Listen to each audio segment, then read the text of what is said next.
बात हमारे साथी यमन के बचपन की है। टीवी पर हर संडे एक लड़का आया करता था, स्टाइलिश सी बाइक पर बैठकर बिना शर्ट पहने बाइक से उतरकर स्टेज पर चढ़ता, गले में एक गिटार डाले और फिर एक गाना गाता। वो जो गाता उसे 4 या 5 साल का हमारा ये साथी यमन बेपरवाह होकर जोर जोर से दोहराता। इस प्रोसेस में उस हीरो की तरह वो भी अपनी टी शर्ट को अलविदा कह देता, जिसके परिणाम स्वरूप मम्मी से प्यार भरी चपत मिलती। वो गाना था ओ जाने जाना, जिसका साथ सिर्फ यमन के ही बचपन तक नहीं था, बड़े होने पर भी वो ये गाना सुनता। लेकिन हर बार एक बात खटकती कि मेरा ख्वाब मेरे ख्यालों की रानी वाली लाइन में ख्वाब की जगह काब क्यों सुनाई दे रहा है। गाने वाले का नाम खोजा तो कमाल खान सामने आया।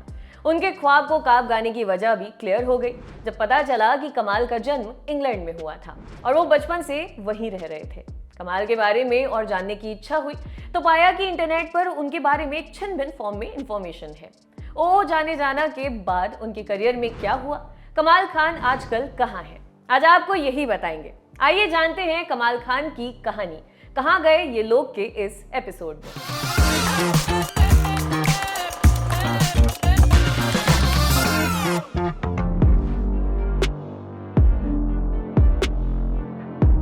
साल 1997।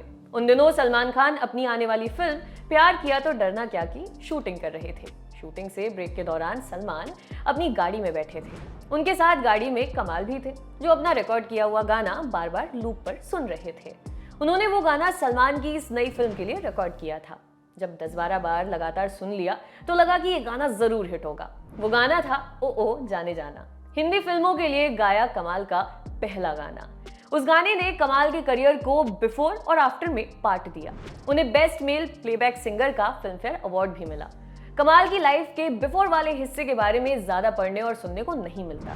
इंग्लैंड के उस लड़के के सलमान की फिल्म तक पहुंचने की जर्नी के बारे में बताएंगे। टाइम्स ऑफ इंडिया को दिए एक इंटरव्यू में कमाल ने बताया कि उन्होंने स्कूल में म्यूजिक सीखना शुरू कर दिया था। छोटी उम्र में ही गाने भी लगे थे, सिंगिंग में मजा आने लगा था, लेकिन फिर एक झटके में उससे अलग हो गए। ये झटका आया एक रियलाइजेशन की वजह से कि कितना भी म्यूजिक सीख लो, गाने गा लो, एंड में तो फैमिली बिजनेस ही संभालना है। कमाल की फैमिली प्रॉपर्टी डेवलपमेंट में डील करती थी, उनसे भी यही काम संभालने की उम्मीद थी। कमाल बताते हैं कि जब उन्होंने खुद को पूरी जिंदगी ये काम करते हुए इमेजिन किया तो मन में ख्याल आया कि हमसे ना हो पाएगा। घर वालों को मनाया और फिर से म्यूजिक की तरफ मुड़ गए। खुद से एक गाना लिखा और उसे रिकॉर्ड किया। अब जरूरत थी उसे जनता तक ले जाने की। इसी हसरत को पूरा करने के लिए कमाल रेडियो स्टेशंस गए, रिक्वेस्ट की कि मेरे गाने को आप अपने स्टेशन पर प्ले करें जो मैंने अभी अभी बनाया है। रेडियो वालों ने मना कर दिया। कमाल ने दूसरा रास्ता पकड़ा, म्यूजिक लेबल्स को अप्रोच करना शुरू किया। एक ने रिजेक्ट किया, दूसरे ने बिना गाना सुने ही मना कर दिया, पर तीसरे में बात बन गई। उन्होंने अपना पहला गाना ओ जाने जाना म्यूजिक कंपनी के साथ मिलकर रिलीज किया।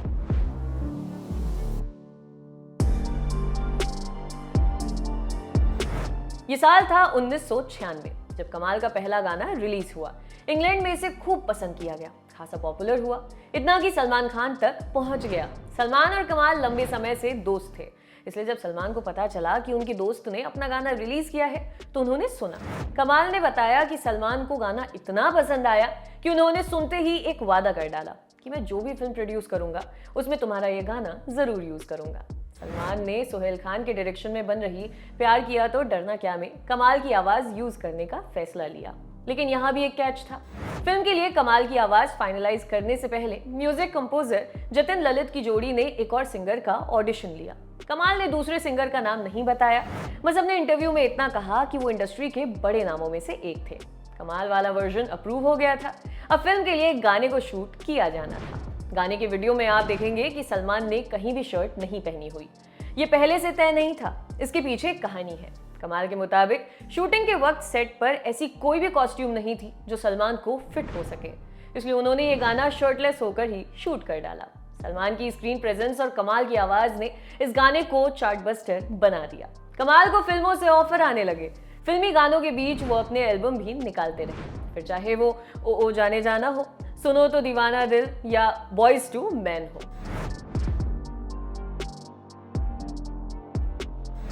कमाल के सोलो एल्बम्स ने उनकी जगह को और पुख्ता कर दिया था। उनके पहले गाने ने उनका professional singing career full swing में शुरू कर दिया था। उनके करियर को एक स्टेप अप करने का काम किया उनके एल्बम के गाने कल रात ने। ये गाना इतना हिट रहा कि इसका म्यूजिक वीडियो अलग से तैयार किया गया, फॉरेन लोकेशन डिसाइड की और पूरा गाना वहीं शूट कर डाला।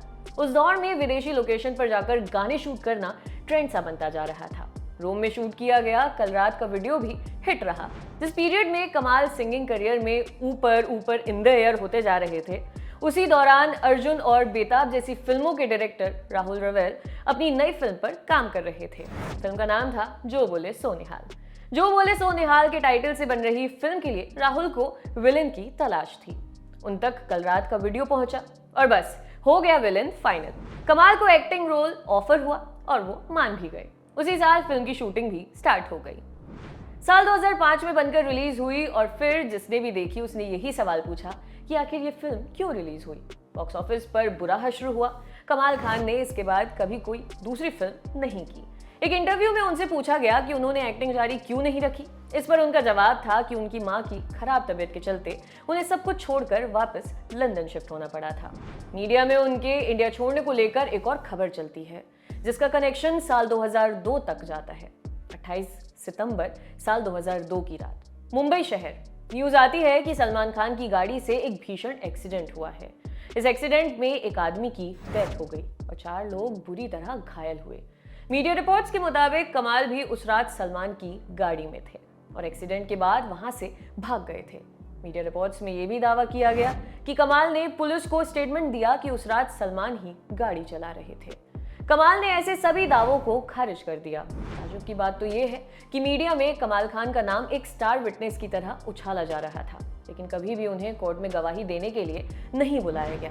सलमान की तरफ से केस लड़ रहे अमित देसाई ने अपने स्टेटमेंट में कहा था कि प्रोसिक्यूशन ने जानबूझकर कमाल को कभी सेशंस कोर्ट में नहीं बुलाया क्योंकि उन्हें डर था कि कमाल की गवाही से सच सामने आ जाएगा।